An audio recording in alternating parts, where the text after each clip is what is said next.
Hello and welcome back to another episode of a cozy Christmas podcast. I'm your host, Art, and we are on the verge of September. It's going to be Pumpkin Spiced Latte heaven. In today's episode, it's going to be just a conversation I was able to have with the wonderful Anthony Caruso from Tista Podcast. Many of you know him well. He's a man that needs no introduction, so I won't give him one. Just kidding. I love getting together with some of the other Christmas podcasters and just talking Christmas. And in this conversation, I hope you'll enjoy. All right. Well, I don't really have anything else, so I'm going to get into this interview. It's a longer one, but I know you'll enjoy it. And I'll be back at the end to say a few things and wrap us up and take us into September.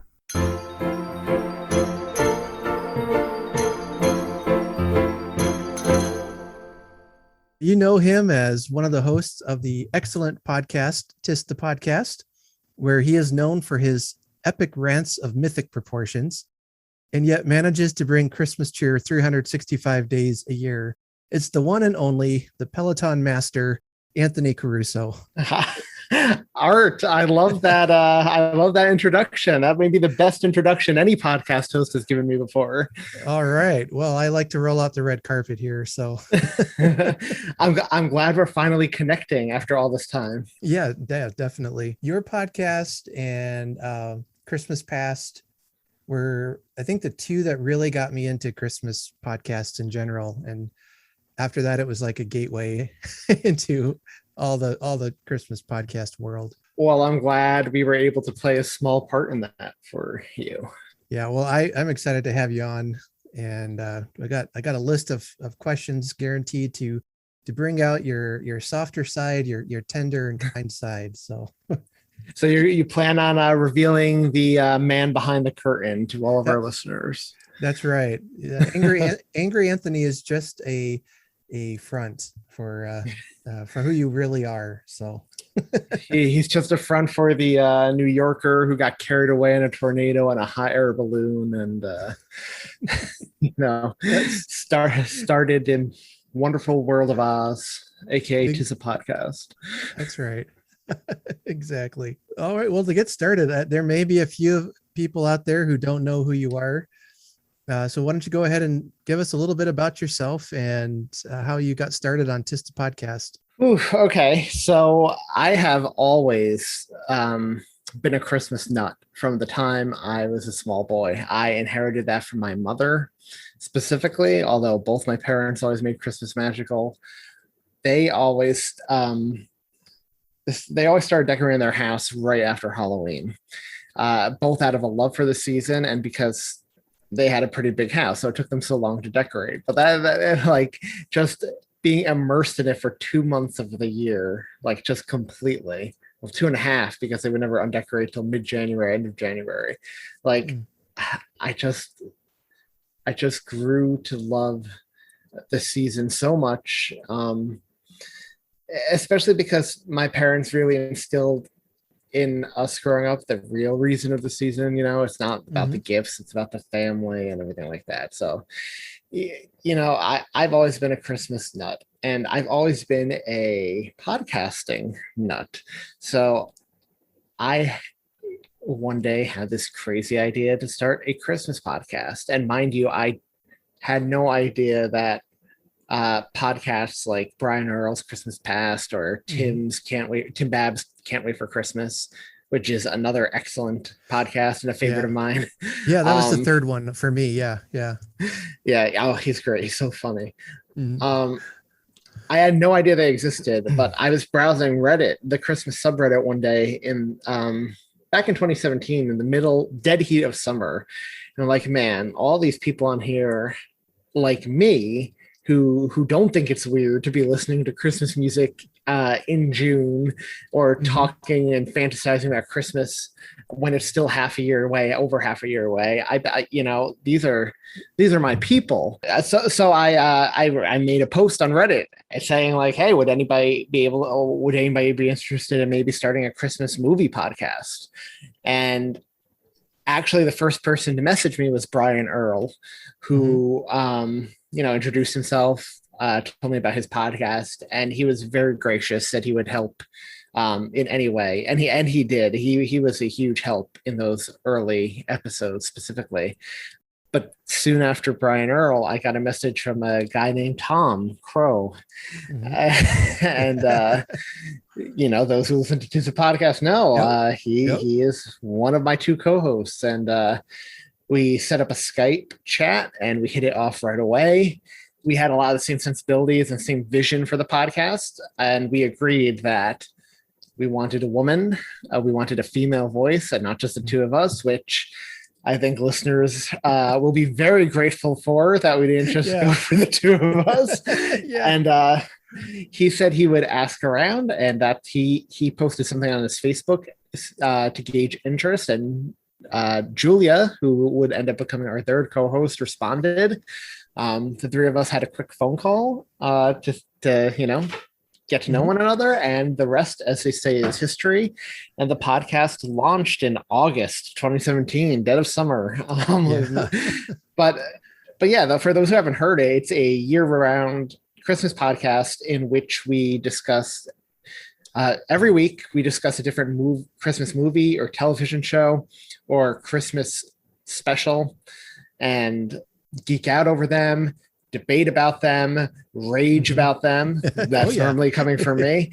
And we keep this ongoing list on our website, jisapodcast.com, called our Christmas Canon List, in which we rank every single thing we cover. So at the end of each episode, we each give it a score of 1 to 10, average it out, and then that's where it will fall on the list. And here we are going on year 4, which I cannot, our 4th anniversary is coming up, so really going on year 5. So it's crazy to think it's been that long. The time has gone by very fast.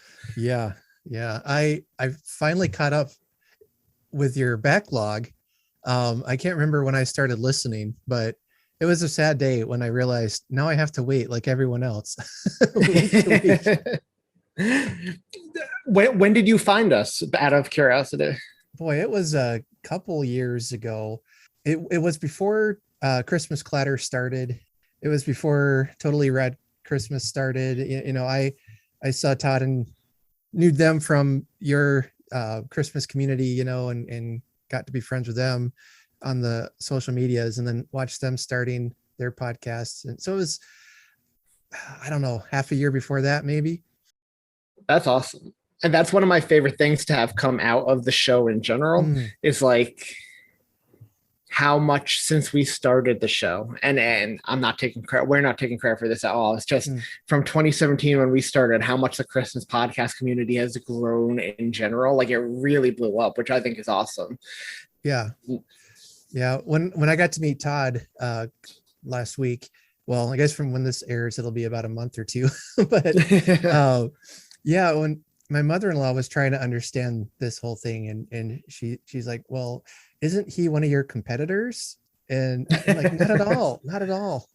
In fact, he was the one who helped me really get started and figure out the technology and, I don't know, the equipment, gave me a bunch of videos to watch, gave me some advice and all that. And it was just nothing but helpful. So Todd is great that way. I need to set up time with him, because he's always offering to help me with the video editing, because I would like to dive into YouTube a bit, and he's mastered YouTube in such a short amount of time that and he just super generous. So there's a reason we call him Santa's brother, right? Absolutely. And I'm still not convinced he's not Santa himself, because I've never seen Santa and Todd in the same place at the same time. It's true. So that sounds like a news scoop if I've ever heard one. So yeah, I get it. There might be something to that. Yeah. Well, the main reason I had you come on is that most people, again, they know you from your movie podcast, but you wrote a book, a Christmas story called Another Christmas Story. And it's not published yet, but you're working hard at trying to get that out to people. I mean, hopefully one day. Yeah. Well, right now you can hear it in weekly installments on your podcast feed. Why don't you tell us a little bit about the book and how that came around? Sure. So much like my love for Christmas, I've had a love for writing since I could ever like hold a pencil. Like it's just been something I've always wanted to do. I went to college for English Lit, did a bunch of creative writing classes, things like that. It's just something I've always enjoyed doing. And a few years back, I thought to myself, well, why don't I combine my love of Christmas with my love of writing, especially because I feel, and this may be a hot take, I don't know, that there hasn't really been a classic Christmas movie to be released since like Elf. Because I know I'm not big on the Christmas Chronicles. I know a lot of people are. I'm not big on Noel. I know a lot of people are, but even if you were to count the two of them, like Christmas classics are so few and far in between. I was like, you know what? I would like to try my hand at one. So initially, the concept in my mind was a little darker and more cynical. And it was like, what if this girl named Mary got pregnant by somebody not her boyfriend, and she lied about it and said it was a virgin birth, and the lie just spun out of control. And I was like, well, that's dark. Pretty dark, yeah. And I'm not sure that could feasibly happen nowadays with paternity testing and things like that. Right. So, but I knew that essentially but from that seed of an idea, I knew I wanted to do like a modern telling of the nativity story. Which is basically anyone who's listening to it on Tis a Podcast right now knows that that's what it is. That's where it's leading to, right? The main characters are called Joey and Mary. She's pregnant from another man. And then you have like 3 world leaders, the equivalent of the 3 kings, et cetera, et cetera. And it turned into a bigger project than I thought, because I wrote all of these different storylines like individually at once. So like I wrote all of Mary and Joey stuff at once, all the 3 Kings stuff at once. And then once I was done with them all, I printed it all out, put it together like a puzzle, and edited it that way. And I was like, man, this is a lot longer than I than I thought it was. But I'm very happy with the way it turned out. I think I have been getting a lot of positive feedback in our Facebook group. And one of the reasons I'm sharing it onto the podcast, and, God bless Tom and Julia for letting me hijack the podcast for a second episode every week. There's so many people in this world who want to get published that never are, but I really felt this. I have confidence in this story. I'm really proud of it. And I was like, well, who knows if I'll ever be published. So in the meantime, I'd like to share it with a bunch of Christmas fanatics like myself, so it's out there in the world, even if it's only to a handful of people. And it's been good because I've been getting some great feedback at the same time, like that I can use to go back and edit and tweak the story a bit. And so it's been a great process. And it's called Another Christmas Story because it's a riff on the Christmas Story and A Christmas Story. So I was like, Another Christmas Story. And I always pictured if I did get published, the title would have the crossed out, then A crossed out, then another in italics. So I've been listening every week. I haven't read ahead. So I don't know how it's going to end. I've read, I've listened to all the episodes that have dropped, and then I've read my chapter that I read. I think it's in September is when it's out. So I'm on pins and needles. I'm glad you've been enjoying it. yeah. I thought I could just read this all now, but I really wanted to get the experience of like a weekly radio drama, where each episode comes every week and you have to wait till the next week to get it. And that's been fun. So initially when I pitched the idea to Tom and Julia, I was like, look, I want to put this book out there. can I use the website to put it out there? And they said, sure, no problem. And initially, I was just going to post a chapter every week and put on social media, hey, you guys can read this chapter. It's up. And then I was like, well, it would be cool if maybe I did an audio thing with it.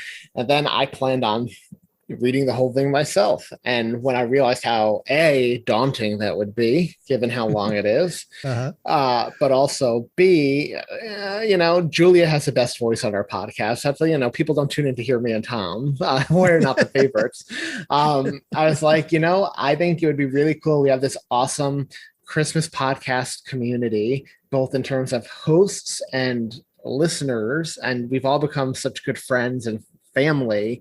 I was like, you know what, it'd be cool to make this a participatory thing. And so yeah, that's when I started reaching out to people like you and Todd and Jerry and all of you guys to read a chapter or two each and help me bring it to life. And I was so glad I did, because you all have been so awesome with your voices, and you guys have blown me away. It's turned out so much better than had I just read it myself all year. So I'm very happy with it. Yeah. I'm laughing every week hearing somebody else's bad New York accent. Yes, that has made me laugh as well. I still think Ron, aka President Hot Dog, for those who know the community, he definitely leaned into the central casting version of the New York accent the most. Yeah. I was grateful. I don't know if I really had any, or I wasn't going to try it. So no, but it's great. And it makes me laugh every week when I'm like, people send these to me, and you guys have been great because you guys are podcast hosts. So a lot of you guys have been editing it yourself, which has made it easy for me. But everyone else who's just a listener, I will edit for them normally. And it's been so funny every week getting each chapter. And it's 1 week Mary has an English accent and 1 week she doesn't. It just makes me laugh a lot. So yeah. Well, one of my favorite plot lines in the story, obviously it's the Mary and Joey plot line has been I really enjoyed, but I love stories around presidents, and so I was really excited that the chapter I got featured your president character and all that she's facing. It's such an important chapter too. I was so excited. I couldn't wait to get to read it. Which one did I give you? I don't remember off the top of my head. The chapter is the Do You Hear What I Hear chapter, and that's where she's meeting with the British Prime Minister, Canada's Prime Minister, and they're like ready to speak to Russia to get ready to launch this attack, and then she suddenly, spoiler alerts here, but she suddenly takes a step back and says, "Wait a minute, there's got to be a better way." And so she talks to her husband. There's just a great scene between her and her husband. And I'm just, this is great. This is a good chapter. I'm glad you like it. And yeah, I mean, you follow me on Facebook. Everyone who follows me on social media knows I'm big into presidents and politics in general. So yeah, I mean, it made sense when I was writing it. I was like, well, what are the modern equivalent of three kings? And obviously who would have the most impact in the world today would be the president of the United States. And so I just chose our two closest allies, and there's the three kings. But yeah, I'm glad you like it, and I'm glad you liked that chapter. So I'm excited for people to hear it. That's like I said, as far as I've read. So that's a cliffhanger at the end of that chapter. I'm like, oh man, I gotta wait. Yeah, not that much longer. I mean, this year it's already August. Your chapter drops in September. I mean, we're over halfway through the book, just like we're halfway through the year. So we won't have much longer to wait. Not too much. Yeah. Now at reading it and people who are listening to it, they're going to catch a couple of things. One is that you love Christmas, and it really also feels like you love and know New York City quite well.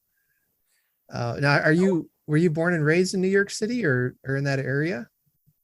Yeah. So I've been, not the city. I've always lived just outside of the city. I've always been in New York, apart from I went to college in England for 4 years. I always flew home holidays, summers, but New York has been my home for ages. We go into the city all the time, and so I do know New York, and I'm grateful that comes across with the book. Because that is really, I set out to write a Christmas classic, and whether I achieve that or not, I'll let listeners decide. But I really set out for it to be a love letter to Christmas as well, a love letter to New York City, and then a love letter to Christmas in New York City. So I'm hoping by the time the book is finished that, those boxes have all been checked. There's so many iconic Christmas moments in movies and in stories that, take place in New York City, that it's almost like New York and Christmas go together. Yes. Although you can make the argument Chicago gives us a run for our money, but see, I'm a Midwest guy, so maybe I'd have to choose Chicago, but thanks for having me on, Art. Wait, you're breaking up. What's going on? No. But honestly, the only movie I can think of, Christmas movie that takes place in Chicago is Home Alone, the first one. And I'm sure others, but it doesn't. Christmas Vacation and the Santa Claus take place in the suburbs of Chicago. Oh, okay. I didn't. Yeah. So it's funny because 3 of my top 5 movies are in Chicago. I mean, Elf is a famous one for New York. Miracle on 34th Street. Actually, I wanted to bring that up because I saw you post comment on. Oh, who posted it? Was it Have Yourself a Merry Little Christmas? It was the Total Christmas podcast. Yeah. Yep. Where they were asking for top 10 Christmas movies. And I have to say, even though our list differed a bit, I loved your list for a few reasons. Because number one, your number one is the Santa Claus, which is mine. And I don't often see people put that number one, even though it usually falls into people's top 5. Yeah. So I was happy to see that. But even more happy for me, I found somebody who also highly regards Jim Carrey's Grinch movie. Oh, yes. So let me ask you, what do you think of all the hate that people have for this movie? Well, I have to be fair because I hate the Christmas Story, and I know people love that. And so I dish it out, but then I remember, you know what? I've got a movie people could dish on me about, but it satisfies that sarcastic desire I get sometimes, but it's still at its heart, it's a sweet story. That message comes through, and he's changed at the end, but he's still the Grinch too. He's still sarcastic. He's still, he's still Jim Carrey, Right. Yeah. I will never understand the hate for that one. Like, I think it's a great adaptation. And I like the backstory they added for him. You always get in dangerous ground when you start exploring backstories for people or for villains or, whoever. I love the prequel Star Wars trilogy, but some would make that a case in point, Best leave it to our imaginations. I 100% agree with you. I love the prequels too, and I feel like they only aged better as the years have gone by. I think I remember you saying that recently, and I thought, it's been a couple years. I might have to pull them out again. Watch it. I think, not to get on a Star Wars tangent, but they're a more coherent trilogy, and they fit better with the original trilogy than the sequel trilogy does. I haven't seen the sequel trilogy as much. I think I've actually only seen the third one once. So, but the original films I've seen so many times I could probably just watch them in my head now. I mean, so yeah, those are great. But I do have another Christmas film question to ask you, because you mentioned it just a few minutes ago. So you don't like A Christmas Story. Yeah. And I've discovered doing this podcast and being part of the Christmas community that's one of the ones that people either love or really hate, and there's really no in between on that one. Right. And I find that just a little more people love it than hate it, but it's almost 50-50 split. So I'm curious, what don't you like about it? This is going to sound weird, but I don't know if I can tell you. I remember watching it a couple times as a kid and just hating it and hating the way Santa, the mall Santa's portrayed, and finding the kid annoying. And I've tried, like, I'll see it come on now. I mean, I haven't even tried to watch it in years, but I'll watch a couple minutes, and it's like this visceral sick feeling I get. I have no idea why. When was the last time you watched it in full, out of curiosity? Well, in full, it was when I was a kid. Yeah. So I hated it growing up. Mm-hmm. Hated it. And it was only a few years ago when a friend of mine who really likes it told me I should try to watch it again, because they found out I hated it and they were like, "You're crazy. Try watching it again." So I put it on TBS and I was like, man, I really like this. And then I watched it multiple times in their annual 24-hour thing. I was like, this is really good. I think I grew to appreciate it more as I got older. So I'd be curious to see if your opinion changed if you were to watch it now. Well, I might have to grab some Tums and give it a try, but I mean, we may have to get you on a Patreon episode and do a live watch and try to convince you to like. There we go. I mean, Tom and Julia both hate it as well. Mm. And I have never seen those two get so much quote unquote hate mail than they did after that episode, because so many people do love it. And I was like, man, this is a nice change of pace, because it's usually me people are disagreeing with. Yeah. Well, and I can tell, I mean, my tastes have changed over the years. I know that. I think part of it, me, is afraid to watch it because I'm afraid I'll like it. That happened with me in the movie Titanic. When I had watched it when it first came out, I was like, yeah, it's okay. I don't understand the big fuss. And I kept saying I didn't like it. And my wife, after we got married, she's finally is like, let's just watch it. And so near the end, she looks over at me on the couch and I'm sobbing, this movie is so beautiful. I think you might find new appreciation for it now, though, especially as a father yourself, like the whole story between the old man and Ralph. I think maybe you would have a new appreciation, if not a liking for it. So I'd be curious to see what you would think. I was actually just thinking about that this morning after I commented on that. Like, I should maybe give it a try again. I don't know. So that's a homework I'm setting you for this year. Okay. Oh boy. See, how do you like that? You invite me on, you're generous and invite me onto your show, and I spring homework on you. You're gonna make me sick, or I had Anthony on and he made me sick. That's gonna be my tagline. And it was all a plot from Jerry. He's trying to take over all the podcasts. He sent me to make you sick so he could grab another podcast Infinity Stone for his gauntlet. Yes. Yeah, there you go. I was looking at your list there too. I think, our top couple were similar, but then you have on a couple of interesting choices. You have Anna and the Apocalypse and Krampus, which those are two, for those who don't know, are like horror Christmas movies. And Anna and the Apocalypse is actually musical too. And I had never heard of these movies until I was listening to your show. And some movies I'll watch ahead of time, some I won't. But you started talking about I don't remember which one was first. And I'm like, I'm going to stop this episode, go watch the movie, then come back and listen.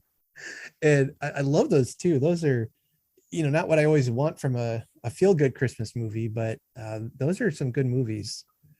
Yeah, they really are. And Krampus especially is a beautiful Christmas fairy tale. Like that movie, yeah, it's technically I I would describe it more of a horror comedy than a straight horror movie. But like for all its horror elements, it still has like wonderful messages about family and the true meaning of Christmas in there. And anytime I see that one, because this one obviously doesn't get played on AMC or Freeform every year, like, but every now and then, like some random channel like TNT or TBS will have it on late at night, and every time I come across that, I just get sucked in. I think it's such a great movie with a great cast, and like the design of Krampus himself. Every time it's in silhouette, it's like awesome. It's beautiful. Yeah, didn't wasn't that Weta Workshop or Weta Workshop? Yeah, it was. Yeah, yep. They're good movie magicians. And Anna and the Apocalypse, for anyone out there who likes, I know it's overdone, but this whole zombie thing, like it has one of the best zombie sequences ever, in my opinion. When she spoiler alerts, when she walks out of her house with the headphones on and doesn't realize the world is going to hell around her. I love that scene. Yes, she isn't that the part where she's singing like this really cheerful song, like she's gonna take this turn her life around, turn my life around. Yep. Yeah. She's ready to take on the day, and the whole world's just collapsing around her. Yeah, it's so well done, and I would love to. A lot of it looks like it was done in like a single take too, and I would love to see like how they did that. It was so good. Like, yeah, I would recommend those two to anybody, whether they like horror films or not, because I think there's a lot there besides the horror. There are really good stories there. Yeah. Some good songs in there too. The one that I can't remember the characters' names, but the song that the girl sings at the school play that is just ripe with innuendos. Oh yeah, I love that one. I died. I mean, I'm a huge musical fan. I love I always love these songs and musicals like a Les Mis, where like Valjean and Javert are singing over one another and it's kind of like dueling verses and stuff. So I love the song in Anna the Apocalypse where the principal has her dad on stage and she comes in with a bloody candy cane and they're both singing about the world's a stage and they're going to play their parts, and I just love that song. That song is so fun. The ending of that movie just kind of guts me, but yeah, it's definitely not a feel-good ending, that one. Yeah, it needs a sequel, maybe. I don't know. Yeah, and then the Apocalypse 2 set at Easter. Christ has risen. Oh no. Well, boy, we got off topic, I guess, but sorry about that. That tends to happen when you have me or Tom on a show. Yep, that's right. That's fine. Gonna ask, most people know you from the movie world, talking about movies, but some might not realize that from what I can gather from following you on Facebook, that you're quite the bookworm as well. Yes, I always have been. I've always been an avid reader. Still am an avid reader. If any of you out there have Goodreads, you can follow me on Goodreads, see what I'm reading at any given time, get recommendations, things like that. But yeah, I love reading. It's why I did English Lit in school. I have my degree, my bachelor's and master's degree in English Lit. So oh wow, I didn't know that about you. You have a master's too, huh? Yep. Of course, I'm not doing anything related to English as a career, sadly, because what are you going to do with that? But well, I like it. It's cool. Those who can't do teach, right? Yep. And those who can't teach Chim. Oh, okay. That's from School of Rock. For those who don't know, it's a cool. Yes. Yeah, I haven't seen that one. It's great, and I'm not a big Jack Black fan, but I love that one. Yeah, I can. It depends on the movie for him. I love him in the Jumanji films. He was really good. Yeah. Are you an avid reader too? I am very much. Yeah, I love reading. On my podcast, I read stories like old stories that are in public domain. I try to find some Christmas stories to read. I love that about your podcast, by the way. It's like I love when you read the stories. It's just like I mean, not to quote the title of your podcast, but it makes me feel so cozy on the inside listening to those Christmas stories. Yeah. Well, that's what I try for. So, but yeah, I mean, one of my earliest memories is reading, and some of my happiest moments have been exploring the library, getting excited when I find a new author or a new story that I love. I mean, there's just nothing like it. And so I love finding, since I love Christmas, I love finding, good Christmas stories and falling into that world that these writers create, which is partly why I was excited, to be a part of your novel that you're producing. And trust me, if I ever do manage to get that published, y'all are all getting, acknowledgments and dedicated to and everything. So excellent. That's my goal someday, to have somebody dedicate a book to me. So you can give us each our own copy that just has our own name on the dedication page. And yeah, there you go. Let us start fighting each other. You dedicated it to me. So as an avid reader, what are, I guess more generally, what are some of what are the books that you like to read?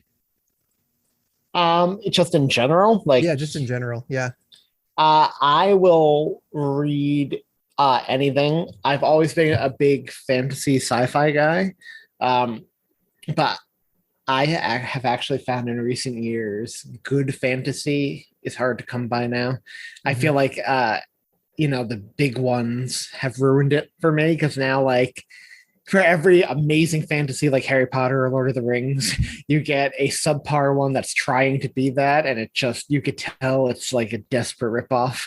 And it's so hard for me. The fantasy has to be truly engrossing for me to enjoy it nowadays. But if you haven't read the Dresden Files, Jim Butcher, set in Chicago, those are great. And that series is still ongoing. That's probably my favorite fantasy series right now. I love sci-fi. I'm part of the Book of the Month Club. That's one of my favorite Christmas gifts every year. My parents just renewed my subscription. Nice. For those who don't know, it's a website. You get 10 credits if you sign up for the year, or 12 credits rather, one per month. At the beginning of each month, you get a choice of 5 books. You pick the one that sounds most appealing to you, and they'll ship it to you for free. And that's how I've found a lot of thrillers specifically through there that I wouldn't have necessarily picked up had I found it at the bookstore. But that's a great gift. And just, if you're ever looking to get a gift for somebody who's a reader, that's a really good idea. That's one of my favorite gifts. What else? And I do a lot of history, biography type stuff, just because I'm into all of that. What about you? Kind of the same, actually. I like sci-fi, fantasy a little bit. My problem with fantasy is the books that are, 800 pages long in a series of, 14 novels or something. I love to read, but sometimes they're a slog. Right.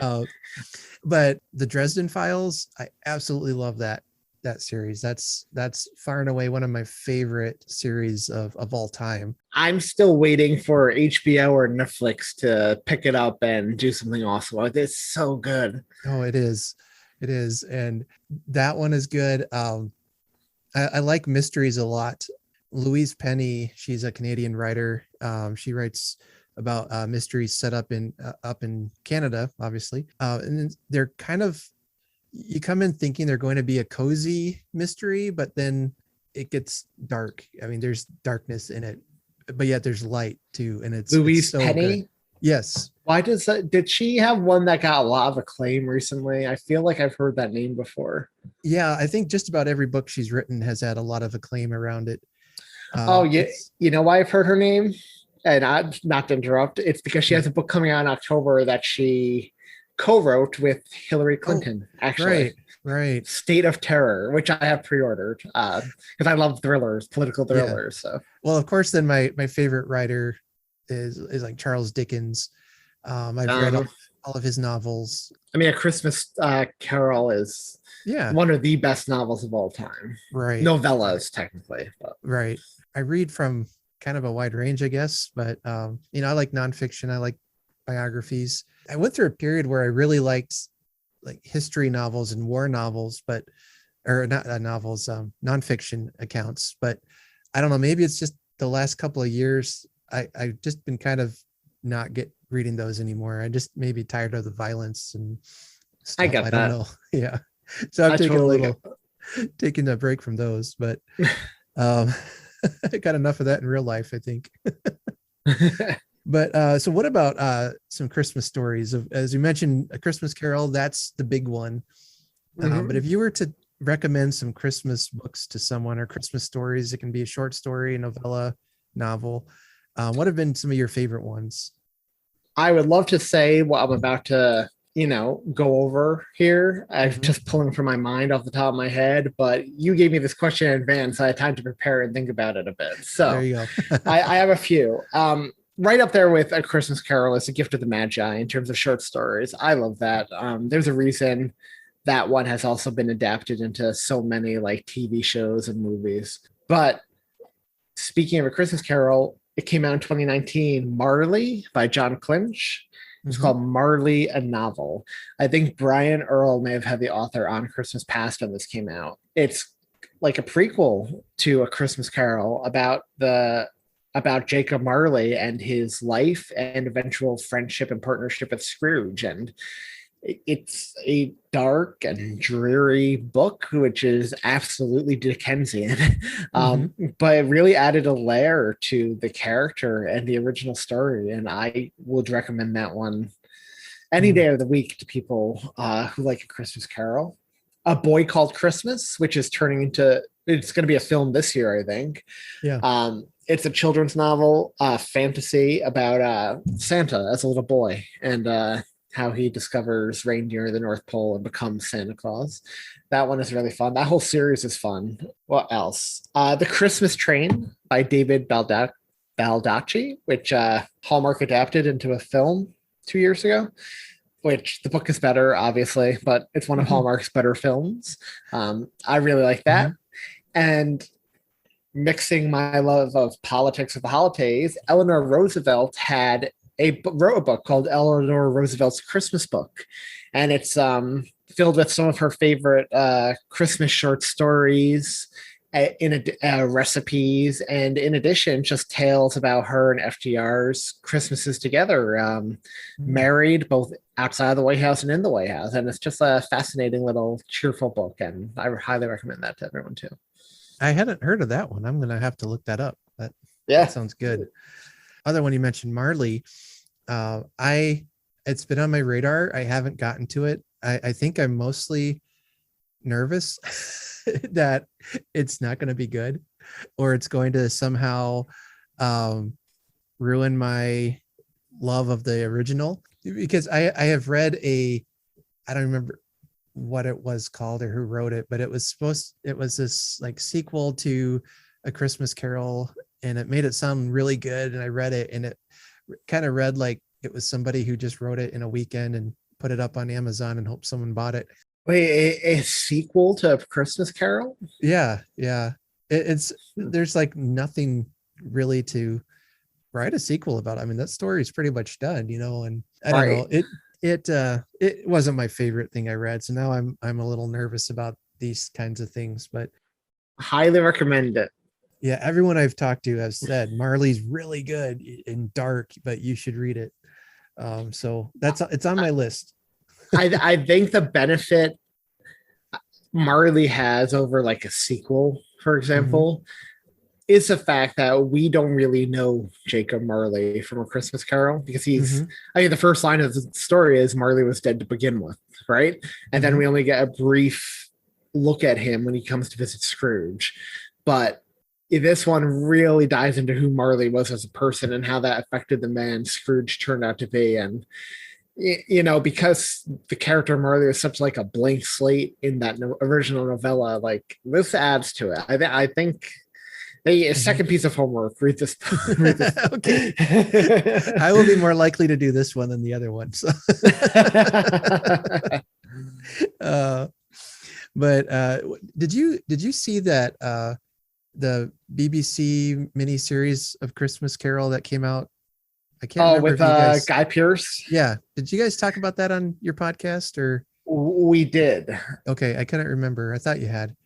I loved it. Julia was fell in the middle, and Tom was not very high on it. I really loved it though, and I just so spoiler alert.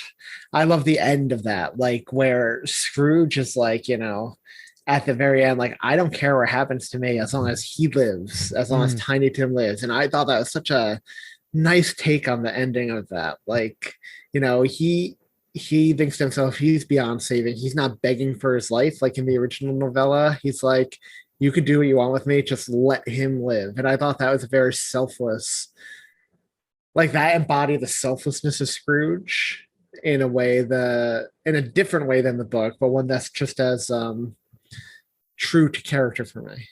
Yeah. I have mixed feelings on it. As an adaptation, it's really departs from the book in some ways, but then on the other hand, I think it captures the spirit of it, like you were saying. So there are parts I really found profound, and that scene is one of them where he's just crying, let him live. I don't care what happens to me. Yeah. And how at the end, Mrs. Cratchit was like, this doesn't excuse your past behavior, and he understands that, and he's like, yeah, I know. And yeah, I think that those parts were pretty good, and it was scary. It was sometimes, that story can come out kind of cute or kind of creepy, but sometimes we forget the creepy part. Well, for me, that though was the point. It was supposed to be creepy. It's a ghost story. I mean, it's in the song. It's most wonderful time of the year. There'll be scary ghost stories. Like that used to be a Christmas Eve tradition, telling scary ghost stories. And I know people don't associate scariness with Christmas anymore, and so prefer the cuter like Muppet takes on A Christmas Carol. And I know that's one of your favorite movies too, so I'm not knocking the Muppets, but for me, A Christmas Carol, the scarier, the better, as long as they're not like going overboard, but like I really like that one. My biggest criticism with that one was how long the Ghost of Christmas Past lasted. Like that was almost like an hour and a half of the 3-hour miniseries. Yeah. I remember I had watched it. I was going to just watch it in segments, but I ended up just watching the whole thing all in one sitting. I just, I'm just going to get through this. I watched it Christmas Eve when it was snowing, or the 23rd when it was snowing. So right around Christmas, my lights were on. It was snowing. So that with the story, it was like perfect storm. Of course, I was going to like it in that setting. But with adaptations, I know people can get real uptight about so many significant changes, but honestly, there are so many good versions of A Christmas Carol out there. I don't mind the departures, to look at the story from a different angle or a different perspective. I mean, is your favorite the Muppet one? Today it was, yeah. Sometimes I flip it with the Alistair Sims one. I love that one. I love both of those. Yeah. But Alistair Sims is probably, when I think of Scrooge, he's who I picture in my mind. That's the version I first saw. I mean, I can't remember even which one I had seen first, if it was either Mickey's Christmas Carol or the Alistair Sim version. But I can remember watching that as a little boy with my dad and my grandpa. They love that version. And so a lot of it is nostalgia for me. I'll be honest, but it's one of my favorites, and it depends on my mood. And that's going back to the Grinch. That's why I put both Benedict Cumberbatch version and the Jim Carrey version on my list, because if I'm feeling more in a mood for something funny and sweet, we've got the animated Grinch. But if I'm feeling sarcastic or in the mood for some biting humor, I'll go with that one. I mean, the live action one is just so quotable. Yes, like I love when he comes back down for the holiday Whoville celebration thing, and they bring out his mother's, and he's like, "Are you two still living?" That is a film I will quote throughout the year. And actually, that's a line I've used very often. Somebody gets, I don't know, they talk about some old celebrity or old politician, and I'll be like, "Are you still living?" Yeah, that one. And the other line I quote all the time is, "Dinner with me? I can't cancel that again." Yeah. Yeah, my wife has gotten tired of me quoting that part of the movie, I think. Whenever she asks, what are you doing today? And I'll be like, well, let's see, 4:30, jazzercise. Yeah, so it depends on my mood. My top 10 list just fluctuates. But Do you like the Jim Carrey Christmas Carol that Disney did, the animated one? I've only seen it once, and I had mixed feelings on it. Like, I think they were trying too hard to make it 3D, unnecessarily. But I need to watch it again, because I remember liking his performance as Scrooge. I thought he did a pretty good job. Mm-hmm. And being an animated film, you can do things that I guess nowadays with live action, you can just CGI everything. But I don't know. I didn't mind it was animated, or in the motion capture stuff. That doesn't really bug me. Like, I like Polar Express. I know people think that the people look weird, but I don't know. That doesn't matter. But that's one I need to watch again. But I remember kind of being iffy on it. Yeah.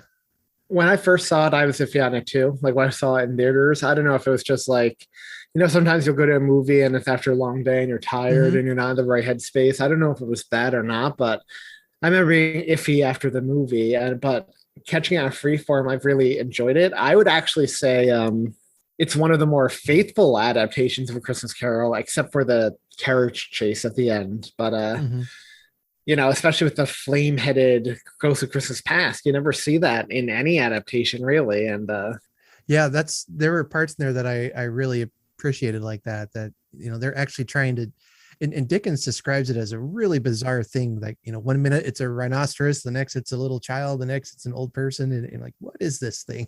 It's like some kind of fever dream or something. But but yeah, I that's one of those films I want to revisit and try again. But I mean, I was a kid in the 90s and 80s, and so I grew up with Jim Carrey. So to me, this guy's my childhood. I mean, I was a 90s kid. Jim Carrey was big in the 90s.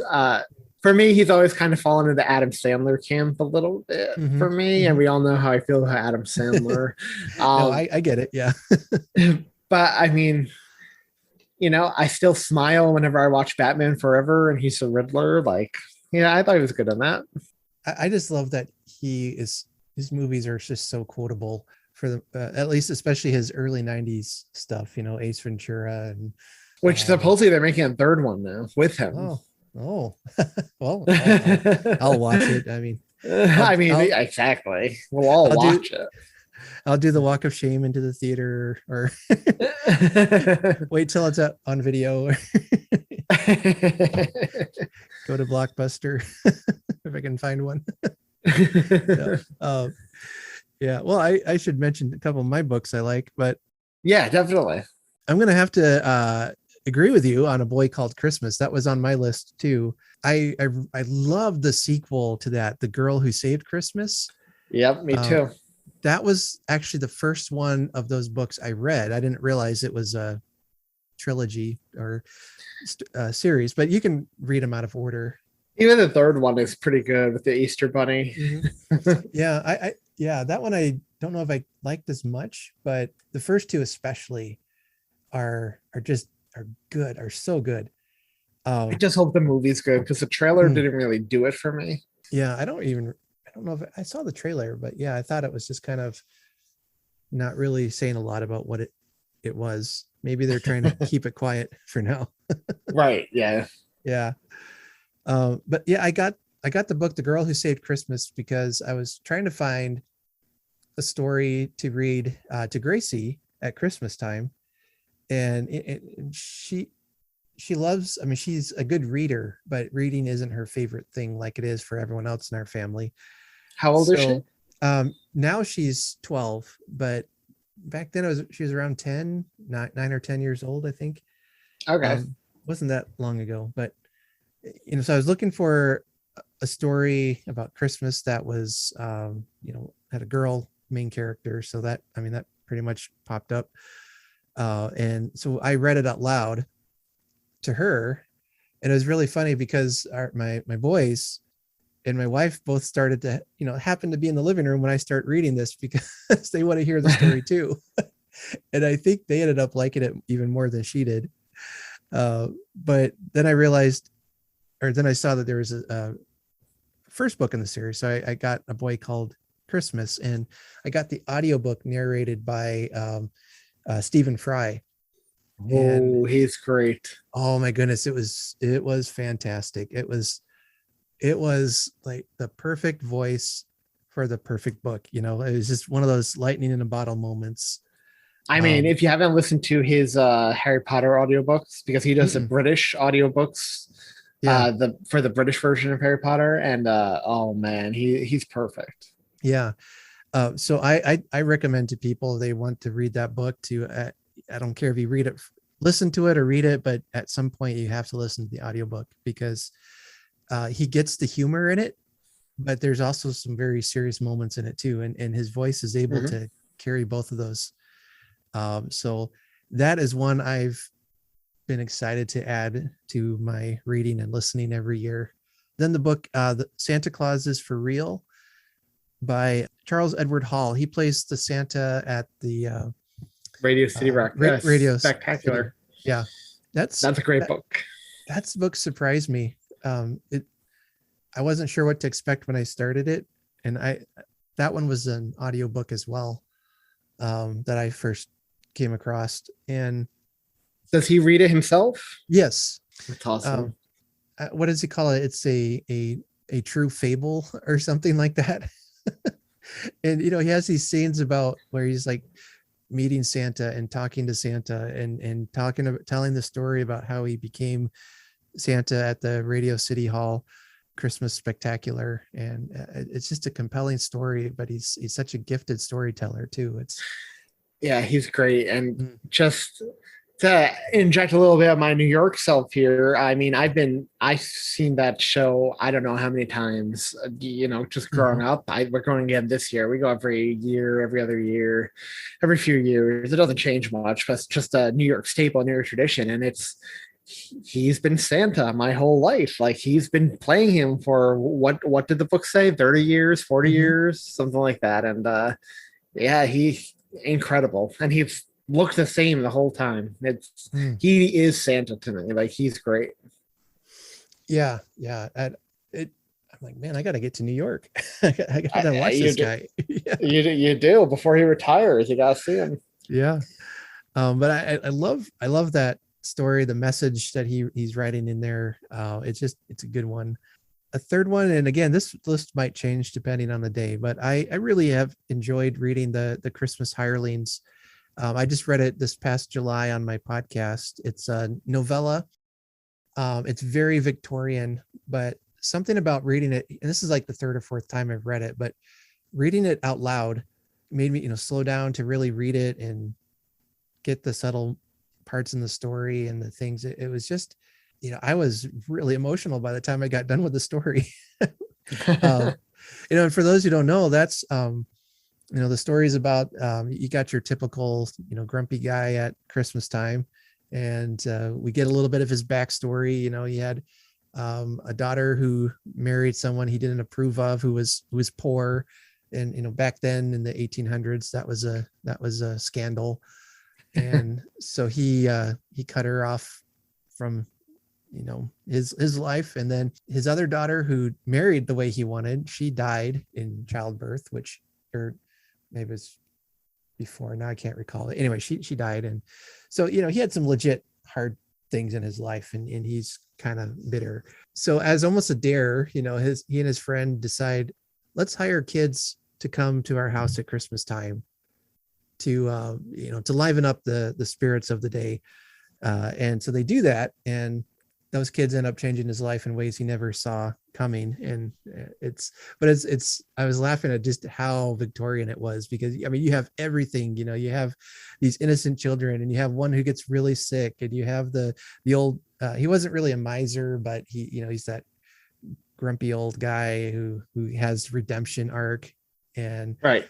it was good. It was really fun. So I enjoyed it. Which is a trope in Christmas stuff, right? The grumpy old guy. And it had to have started with Scrooge, but I mean, you get him in Home Alone as well, the old man next door. Like, yeah. And it's all the best stories. To your point, you said you got choked up by the end of it. Like, those are the best stories, the ones that affect you at a visceral, emotional level like that. So I said I was going to reveal your tender side here. So what are the stories that make you weep when you can read them over and over again? Okay, so what people don't know about me, because it doesn't come across on the podcast, I am a big cry baby. It does not take a lot to make me cry with a good book, a movie. I mean, movies. Name a movie that doesn't make me cry. TV shows. Like I am a soft, tender-hearted guy, really. But books that make me cry. I mean, the end of A Christmas Carol always gets me emotional. I cry multiple times during the Harry Potter series. Hey, no shame there. Name a Disney movie that doesn't make me cry. Yeah. Pixar seems to do that. Oh yeah, like Toy Story 3. No matter how many times I see it, I'm sobbing by the end. Anything, and book, movie, TV show, anything with a dog or an animal, because you just know how that's going to end, and it's never good.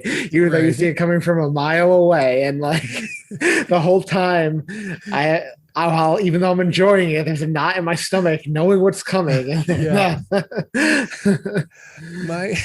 My daughter Grace, I think she was in 4th grade. Anyway, they watched, what is the movie? A Dog's Purpose. Oh, yeah. And she's actually, she isn't big on watching a lot of movies either. She's very active. She likes to be moving and outside and all that. But so she had no idea about what to expect when you see a dog in a movie. She came home just emotionally devastated at this film. And I swear to this day, she doesn't like watching TV anymore just because of that. I mean, that's a devastating film, just like it's a devastating book. But yeah, that's a rough one. Homeward Bound. Has she watched that? That always gets me too. Yeah, that one. Yep, that's one. When I was a kid, I saw Old Yeller and Where the Red Fern Grows, and I'm like, this is nuts. Why am I watching these things? Shiloh, that's another one. Yeah. I'll tell you which Christmas movie gets me emotional every time, but like in a positive way. They're tears of like kind of joy. It's Elf. Like the end of that movie where they're all, the people of New York are coming together to sing Santa Claus is Coming to Town, and they help, Santa's sleigh fly again that way. And it's just when they finally take off and the score swells, and the image gets me every time, right in the heart. Makes me tear up every time. Interesting thing about that movie, when we first saw it, I did not like it, like, at all. Really? How come? Do you remember why? Yeah, it's Will Ferrell. That's fair. He's like, Adam Sandler to many people. It's like, I can't handle this guy. And my kids watched it and they loved it. They were laughing, and I'm sitting over there trying to ignore it and all that. And then the next year, let's watch this again. This was funny. And I was like, no. But then I actually sat down to watch it, and wait, this is actually really good. And, his performance is not that bad at all. And I I realized that, in that film, he's able to portray sweet and kind and all those, as compared to some of his other stuff. And I realized, well, I was, and now as you see, it's one of my favorite Christmas movies. I mean, not only sweet and kind, but he shows good acting during the scene where James Caan yells at him to get out of his life. Like you see the heartbreak all over his face. Like he does that very serious, dramatic side very well too. Yeah, and actually, it's kind of changed my opinion about him as an actor overall. I'm more likely to watch his movies now than skip them. So it's a remarkable film. Boy, it's getting late here. We might have to try to land this ship, but let's see. You don't land ships, do you? Land this plane. Land this plane. There you go. If you're flying a ship, that's not right. Okay. I was going to ask before we go, do you have what is some of your favorite Christmas traditions to do? Do you have a favorite Christmas memory to share with us? Tradition wise, Christmas Eve has always been huge in my family. It's almost more of a big deal than Christmas Day in a lot of ways. It's a big Italian thing. Christmas Eve is always huge for Italians, especially. So my favorite Christmas memories growing up are my great aunt used to, when her and my great uncle were still alive, he used to have mom's whole side of the family over Christmas Eve. And it was just a large, loud, chaotic Italian family scene, gift wrap going everywhere, presents flying through the air, people singing Christmas Carol, the Christmas movies on TV, people drinking good spirits and getting a little tipsy. Of course, like any family gathering, especially among Italians, fights broke out. It was just always fun. And they always have a cute little real tree in the corner with the overly large colored lights. And I can just picture it completely in my head because the house is old fashioned, lots of wood paneling because they were older. And they're some of my favorite memories. Even now, Christmas Eve, now my mom's taken to holding it since the family's smaller now, as a lot of the older relatives have passed on, and it's still fun. I love Christmas Eve. And I'll tell you why. It's not just for the family memories, which is really why it's so special in my heart, but also on a more superficial level, we spend all year counting down to Christmas on these Christmas podcasts.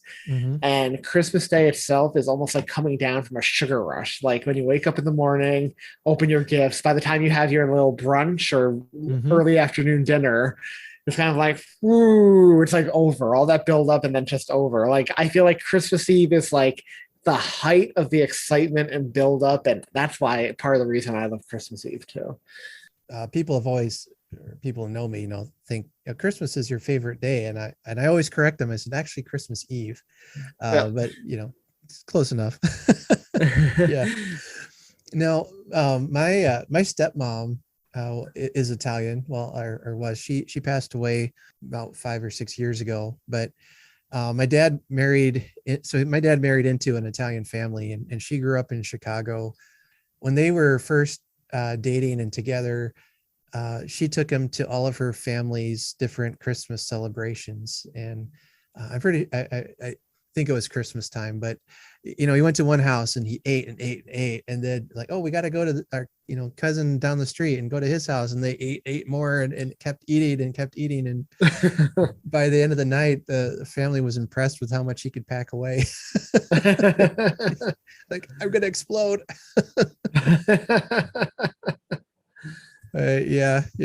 She was a sweetheart, but you don't mess with her either. Yeah, no, I mean, that's typical of an Italian woman. Yep. She was 5 foot tall, if an inch, but boy, if you got her mad, man, look out. Oh yeah. And that's why I enjoy sometimes your rants, because it reminds me of her getting her emotions up. And fortunately they were never directed at me, so at least that's not I would admit to. So well, Anthony, thank you so much for coming on the podcast tonight. And yeah, no, thank you for having me. This was long overdue. I'm glad we finally were able to connect. We need to get you on Tis the podcast soon. send the word. I'll be there. So yeah, although you've covered already all my favorite movies, I think. So that you'll have to pick one of your least favorite, because sometimes those can be just as fun to do. That's true. Yeah. Yeah. Maybe if we ever do a Christmas Story revisit or something. There you are. All right. Well, yep. Anthony, where can folks find you if they want to find your story or your podcast, or where are you at online? Sure. They can go to www.kidsapodcast.com, and on that website, they'll see posts for every episode we've ever done. They'll see our Christmas canon list, which keeps track of our ever-growing list of rankings. They'll find new chapters in my book. But you can follow us, and we would encourage you to follow us on all of our social media feeds, which you can get to by going to tisapodcast.com/Facebook, Instagram, Twitter, Reddit, and Facebook group, which is by far our most active and fun community. It's really kind of evolved beyond just Tissa Podcast. Like a lot of the Christmas podcasts post their new episodes there, and they're all active members of the group. So not just me, Tom, and Julia, but you'll be able to talk to Art and Todd and Jerry and all your favorites there as well. Mike Westfall, who's awesome. Yeah. And you've mentioned it, and I'll just emphasize it. It's such a great community. Everyone's welcome. Everyone looks at Christmas differently and has different meanings for them. And that discussion is always welcome. And, and the talk often goes beyond Christmas to superheroes, to politics, to whatever, to the other bird month holidays too. Everyone, I noticed a lot of people are counting down to fall, and, maybe me specifically, I've been pushing the pumpkin spice countdown. Yeah, I love the pumpkin spice latte, and I'm looking forward to fall too. So only a few weeks till it's back. I cannot wait. That's right. Well, I'll be in line whenever I can find it. So all right, Anthony, thank you so much for this, and thanks for coming on, and keep putting out those great podcasts. We love them. Thanks, Art. I appreciate it.